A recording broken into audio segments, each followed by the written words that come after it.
एक झोंपड़ी नुमा छोटा सा घर के चारों तरफ खुली जगह जिसमें आम अमरूद अनार तरह तरह के पेड़ पौधे लगे हुए थे, जिसमें फल भी काफी अच्छे आने लगे थे। फल को देखकर गांव के बच्चे ललचा जाते थे और दोपहर में सोनेपन का फायदा उठाकर बच्चे चुपके से पीछे के रास्ते उस कच्ची चार दीवारी को कूदकर आम तोड़ने लगते। पर उस घर का मालिक बहुत खतरनाक बुजुर्ग, जो भी बच्चा उसके हाथ आता उसकी पिटाई कर देता था। इसलिए बच्चे उस बूढ़े अंकल से बहुत ज्यादा डरते थे। पर जैसे ही उस अंकल को नहाने के लिए तालाब और बाजार कहीं भी जाते हुए देख लेते तो बच्चे फौरन उसके घर में कूदकर आम अमरूद जो भी फल उस समय लगा होता तोड़ लेते। इसलिए वो बुजुर्ग बहुत गुस्सा होता जब देखता कि कोई फल तोड़ ले गया। वो बुजुर्ग अकेले ही रहता था, किसी से भी बात करना पसंद नहीं करता था। लोग उसे खड़ूस बुड्ढा कहते, उसे कोई पसंद ही नहीं करता था। उसी घर के सामने एक नौजवान शिक्षक रहने आया। इस गांव में उसकी पहली पोस्टिंग थी। उसका नाम जुगनू था। जुगनू एक अनाथ लड़का होता है जो किसी अनाथालय में पला होता है। उसके माँ बाप कौन हैं उसे कुछ भी नहीं पता, पर वो पढ़ाई में काफी अच्छा था। अपनी मेहनत से वो शिक्षक बन पाया था। एक अनाथ के लिए यही उपलब्धि बहुत बड़ी थी। वो रोज सामने वाले बुजुर्ग को देखता, कभी डंडा लेकर बच्चों को दौड़ाता हुआ, कभी किसी को डांटते गाली देता हुआ। सबने जुगनू को यही बता रखा था कि यह बुड्ढा बहुत खराब है, गांव का सबसे जालिम और बुरा इंसान। इसलिए जुगनू उस बुजुर्ग से बात करने की कभी हिम्मत नहीं करता था।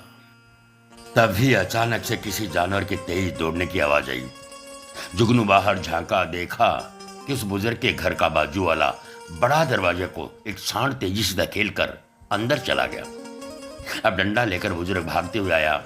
उसने जब सांड को भगाना चाहा तो सांड गुस्से से उस बुजुर्ग को दूर फेंक दिया और अंदर बाड़ी में लगे हरे पेड़ पौधों को सूंघने और खाने लगा। बुजुर्ग की कराहने चिल्लाने की आवाज सुन जुगनू से रहा नहीं गया। वो दौड़कर उसके पास गया और उठाकर उसे अपने घर ले आया। घर पर उसके पास प्राथमिक उपचार के सामान थे। उसने उसका उपचार किया और दर्द की दवाई भी बुजुर्ग को दी गई। बुजुर्ग बिस्तर में पड़ गया। जुगनू डॉक्टर को बुलाकर इलाज भी कराया और उसके खाने पीने का पूरा ध्यान भी रखा, जैसे उसका अपना कोई हो। धीरे धीरे जब वो ठीक हुआ तो फिर वो जुगनू से बहुत प्यार करने लगा।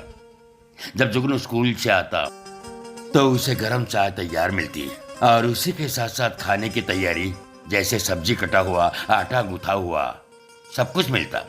जुगनू कहता, अंकल मैं बना लूंगा खाना। वो उसे मना कर देता कि तू काम से आया है, आराम कर।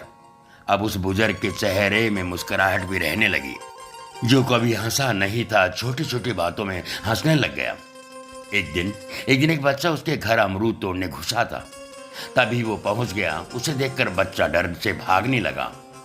बुजुर्ग ने कहा, अरे बेटा आराम से बेटा, गिर जाएगा, चोट लग जाएगी, कोई बात नहीं, ले जा, अमरूद तोड़ लिया तो ले जा। गांव वालों के लिए ये किसी चमत्कार से कम नहीं था। सब सोच में पड़ गए कि ये बुड्ढा कैसे बदल गया। जुगनू ने पूछ लिया, बाबा आप अब गुस्सा नहीं करते, क्या बात है? बच्चों को मारने नहीं दौड़ते, क्या बात है? उस बुजुर्ग ने जवाब दिया, पता नहीं बेटा, जब से तू आया है ना, ऐसा लगता है कि अब मेरा भी कोई है। अकेला नहीं हूं, कोई प्यार करने वाला, ध्यान रखने वाला है। तब से ये फल फूल ये क्या है, कोई भी ले जाए, तोड़ ले, क्या फर्क पड़ता है, बस तू दूर ना हो जाना। अनाथ जुगनू सीने से लग जाता है, कभी नहीं बाबा, कभी दूर नहीं हूँगा। दोस्तों, प्यार और व्यवहार दुष्ट से दुष्ट आदमी का भी आचरण बदल देता है, स्वभाव बदल देता है। ये खूबसूरत और प्रेरणादायक कहानी नीलू सिंह चौहान द्वारा फेसबुक पर पोस्ट की गई है, जिसका वीडियो रूपांतरण एवं स्वर देने का प्रयास किया है हम हैं पूर्णमल पारी, जवान भाई।